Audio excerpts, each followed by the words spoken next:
today I'm going to take a step back and look at a bird's eye view of what we've learned this year from working with brands and also looking at the data that Amazon has shared to what it takes to create a plan that actually works in today's market. Are you ready to unlock the strategies that will scale your Amazon store to six figures and beyond? Whether you're looking to grow sustainably or scale with confidence, we've got the insights and tools you need to succeed.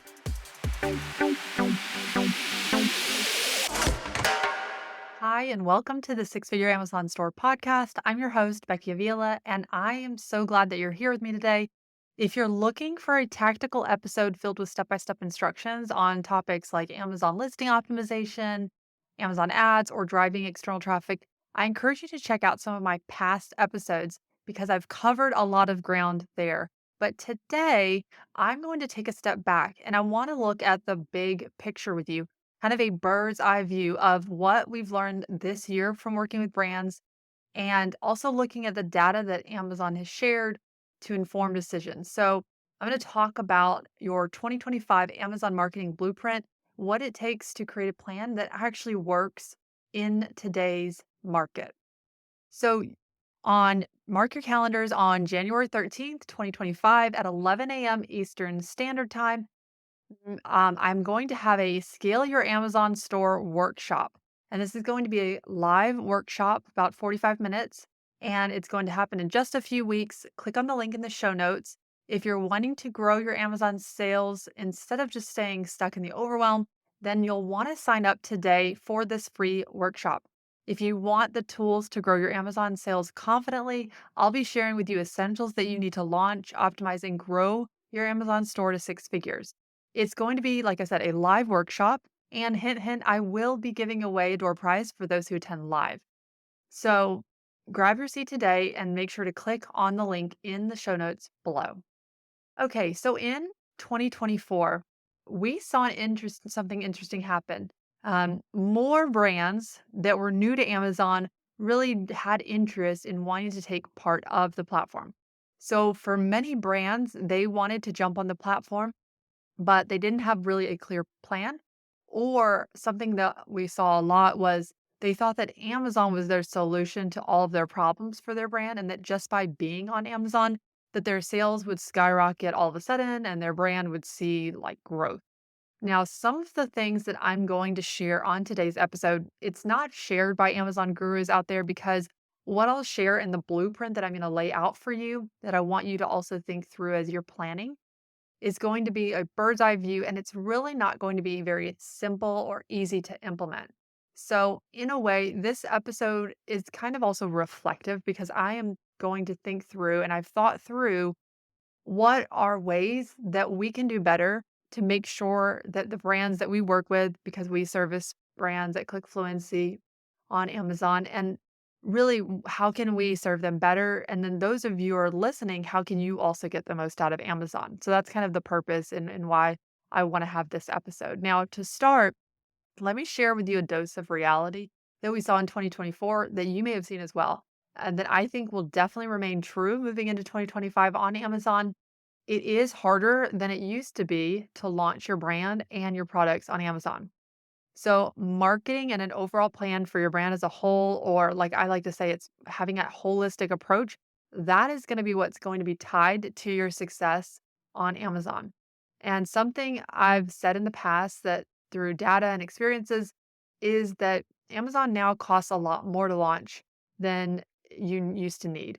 And I still want to share with you a scalable approach to grow your Amazon store to where you are now to then hit six figures and then to seven figures. But I just want to be realistic with you. The investment that we have seen this year needed has increased to actually reach that success. Plus, there's going to be a lot more moving pieces, as you'll see with what I share. Now, I think that Amazon is a great part of your overall sales growth plan because Amazon still does dominate over your website and over other e-commerce platforms on listing traffic on Amazon. So that is going to impact your possible sessions and the visits basically to your product listings. Also, the conversion rates on Amazon, those are just really amazing. They average around 12%. But for more niche products and even like the brands that we work with, we see 20 to 30% converting to a sale as typical. That's kind of becomes our benchmark that then we look to improve on. Now, that is just phenomenal. And you really can't compete, I don't think, with those numbers on your website typically. So that's why I still believe and I still want you to know that Amazon is a very valid sales channel. So that's what I want to dig into today. Now that I've kind of set the groundwork for informing you why I still think Amazon is an amazing place to grow and scale your brand, and keep in mind, I didn't even touch on all of the benefits, I just named a few. But now I want to help guide you through at a bird's eye view of your 2025 Amazon marketing blueprint. So, any good plan starts with the end in mind. So, that's where I'm going to start right now. And I think that creating this blueprint, it's going to be best to think through what you want your end result to be at the end of 2025.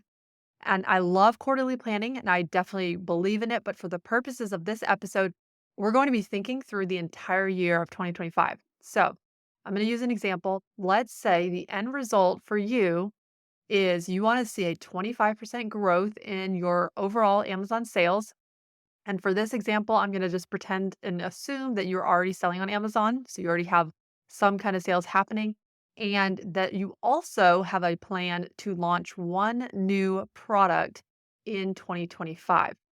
So now let's dig into more about the new product listing because that's what I've seen this year to be the biggest challenge for brands that are new to Amazon, whether they are using Amazon's platform to launch their brand, or maybe you're adding on Amazon as a sales channel. So your brand already exists, but you want to expand into Amazon in addition to, like I said, your own existing website like your Shopify website. So for that new product listing, let's say that the end result goal you have is 1,000 product reviews on the new listing launch and that you hit page one for your top keyword and you want to, by the end of the year, to be profitable. So these are actually end results that we've created for new product listings based on the data of what we've seen to work best on Amazon. So, since it's an entire year that we are discussing, I want to break it down into that larger goal into smaller goals because I want you to think about your overall sales growth and then that new product listing goals. Let's break them down into smaller goals. And then I'm going to refer to them as really milestones that you'll want to hit throughout the year. So, let's say in order to see that 25% increase in sales growth, let's focus in on working on the goals for your best selling listing that doesn't already meet that criteria that I mentioned for you for your new product listing. Now remember this that is an example, that is something that we like as a good benchmark. And if your best selling listing doesn't meet all that criteria, that is a great starting point. But if it doesn't, you can always move down to your next best-selling listing. But the goal is to find an existing listing if you've already been on Amazon that doesn't yet meet the criteria of 1,000 product reviews and hitting page one for your top keyword, and it's profitable for you. Now, like I said, I'm trying to keep this episode more high level, but ideally, you should also be working on your best-selling listing as well. So even if you skip over it because you've already hit all those criteria, you should be thinking about at that point, conversion rate optimization is really going to be key at that level. Plus, you'll always want to be doing on an ongoing basis, a market analysis for your top selling product to make sure that you are competitive enough based on the product reviews that other competitors are getting, based on your keyword volume for page one. I could do a whole nother episode on that topic. If you want me to, just let me know. Feel free to. I have our link for there's an email in the show notes that you can just let me know what topic you want to hear if you want to hear that topic. But for now, let's just go back to the existing listing that doesn't yet meet their criteria. Plus, you have also that new listing that you plan to launch in 2025. So now I'm going to walk through the milestones. So milestone one, for instance, and remember, you should customize your milestones based on your top three competitors, their most relevant primary keyword. So this milestone, for more competitive markets is most likely going to be too low. And if you are trying to enter a market on Amazon where the standard is brands on page one for that main keyword that you're targeting, and they have tens of thousands of reviews, most likely you will want to find a less competitive keyword to use as your primary keyword goal to hit page one, because it's going to be kind of unrealistic to hit page one when you're competing against such big brands that, remember, they have big budgets as well. So that first milestone 30 reviews in month one. That's going to be a good goal that we like to see for brands that are really trying to compete against competitors that only have hundreds or maybe even thousands of product reviews. So it's not, you're not in that higher, like tens of thousands of reviews, and you have some that even have only hundreds of reviews on page one. That's really kind of where this criteria will work really well for. And then milestone for month three for reviews should be 100. And then the next milestone for month six is 600 reviews, month nine, 900 reviews. And by the end of the year, 1,000 or ideally more, kind of closer to 1,200 reviews. So now you'll see, I didn't really say this, but basically you will see a snowball effect that's going to occur with product reviews because those milestones, they're going to basically help you to see if you are on track, and it's awesome if you're exceeding that, or if you are falling behind, which is really why those milestones are in place. Because if you are not hitting those, then there's something going on that you need to dig into deeper. So next, we've got the end goal of hitting page one for the top keyword. Now, it should be validated. I mentioned this earlier, but it should be what I would call a reasonable keyword and not hyper competitive. And I mentioned that earlier.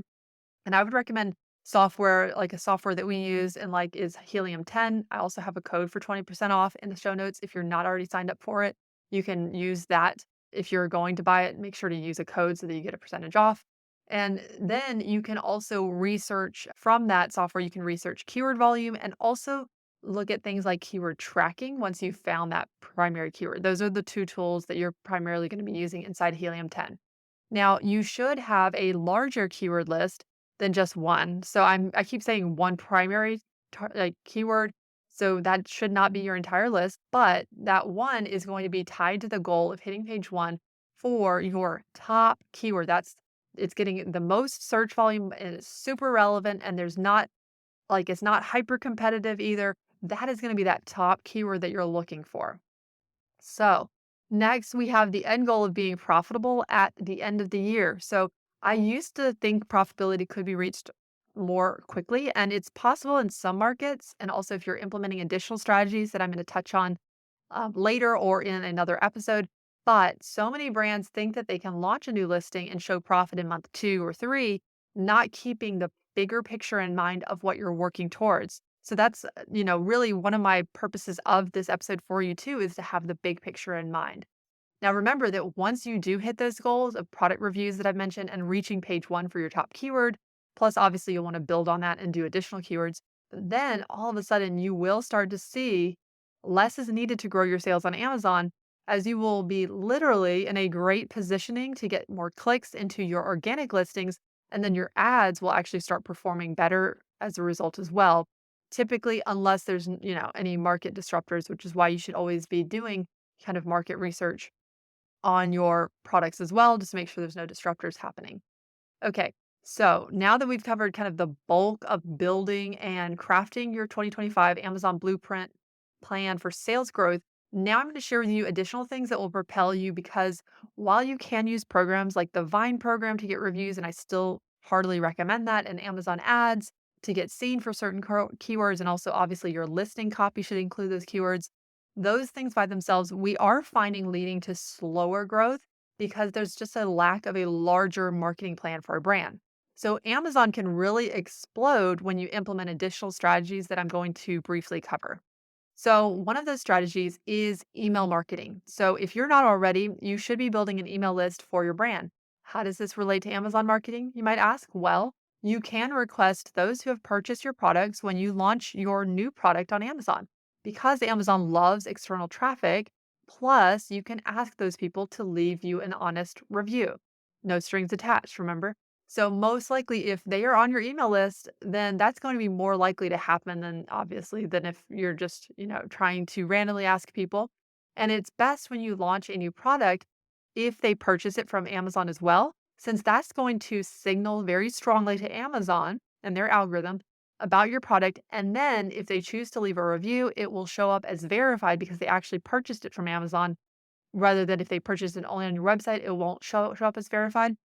So now for product reviews, there are additional strategies. I'm not going to dig into a ton, but there are things like product inserts, gaining warm traffic leads from social media ads, for instance, to then purchase your products on Amazon as well. Remember, on Amazon, there is a section in your ads where you can, under the advertising section, where you can create unique social media promo codes. And then you can track how effective those efforts are. And promotional strategies, those are also going to be key for new product listings, especially we have a pricing strategy that we've created for clients, but just to give you kind of the gist, it's best to offer promotions when you have a new listing and to test out price points through those promotions. And you should be tracking your sales and performance so that you can essentially, the goal is to slowly lessen the discounts. And this is why I mentioned one goal should not be to have profit early on, because sacrificing and having less profit early on can actually secure you a stronger and a better positioning for your product listing. And it's in the long run for Amazon. That's what I want you to keep in mind with this. External traffic is another great thing. This is something that most likely you've been hearing is important, but knowing about it and doing it are obviously two different things. In addition to Amazon ads, which isn't considered external traffic, you should be looking into things like Google ads, social media ads based on your target customer and where they hang out, influencer marketing campaigns. So some of those external advertising campaigns should be directed to purchase on Amazon because that is going to, once again, positively impact your listings on Amazon for the future. And that's another reason we've actually expanded our services to clients because we see the need for having a more holistic approach and really with the goal of growing Amazon sales overall. Now, throughout this process, especially with new products that you haven't yet validated, you should be reviewing those product reviews and you should be seeing if there's anything that you need to improve on. You should be seeing it also like, is there a product market fit happening here? The listing and how it's performed will also tell you, is your branding on point and are you speaking to your ideal customer? Or do you need to focus in more on your messaging? Are you differentiating and positioning your product so people see why they need it and how your product is different? Are you doing that enough? And just for a dose of reality, you need to be gathering this obviously beyond your family and friends. You probably are aware of that because those people are great and they'll probably tell you nice things, but you really need to listen to who is actually buying your product or who is a fit to buy your product. So that's where market research is really important and comes into play to get honest feedback about your product and anything that you might need to pivot or change from that. So I've shared a lot of this episode, and like I said, this was a high level overview for you, but I wanted to really guide you through how you can create a blueprint for success in 2025 based on really what we've seen work and not work in 2024. So I want you to have a successful 2025. Like I said, make sure to click on the show notes because there's a lot of different things. I definitely want to encourage you to check out the workshop. If you're listening to it and it is not yet January 13th, make sure to sign up for that. And if it's already passed, there's more links that you can click and get help with. But I hope that you have a great day and I will talk to you next week. Happy selling. Bye. Just like your customer reviews on Amazon help you grow, your review on Apple Podcasts helps us reach more brands like you. If you enjoyed today's episode, would you please take a moment to leave us a review? We'd really appreciate it. Thanks so much.